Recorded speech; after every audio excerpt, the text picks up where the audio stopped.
नमस्कार मित्रांनो. गेल्या काही दिवसापासून सर्वजण एक शब्द पुन्हा पुन्हा ऐकतायत आणि तो शब्द म्हणजे अल निनो. तर हे अल निनो म्हणजे नेमकं काय? चला तर आज समजून घेऊया अगदी सोप्या भाषेमध्ये. पाऊस पडण्याची प्रक्रिया सर्वांना माहिती आहे.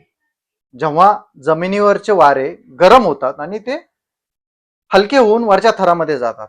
अशाच वेळेला त्या ठिकाणी जो कमी दाबाचा पट्टा तयार होतो, त्यामुळे समुद्राकडनं येणारे जे बाष्पयुक्त वारे असतात, ते कमी दाबाच्या पट्ट्याकडे येतात आणि त्या ठिकाणी पाऊस पडतो. आता समजून घेऊया भारतामध्ये मान्सूनचा पाऊस कसा पडतो. भारतामध्ये मान्सूनचा पाऊस हा नैऋत्य मान्सून वाऱ्यापासून पडतो. हे वारे प्रशांत महासागर, मग हिंदी महासागर आणि मग कमी दाबाचा पट्टा तयार झालेला आपला भारत अशी वाहतात आणि शेवटी आपल्याकडे पाऊस पडतो. हे वारे पूर्वेकडून म्हणजे प्रशांत महासागराकडनं पश्चिमेकडे म्हणजे भारताकडे अशी वाहतात. तरी वारे वारे अशीच का वाहतात? कारण पूर्वेकडील प्रशांत महासागराचा भाग हा थंड आहे आणि आपल्याकडे गरमीमुळे कमी दाबाचा पट्टा निर्माण होतो आणि ही वारे अशी वाहतात. अल्निनो मध्ये नेमकं काय होतं?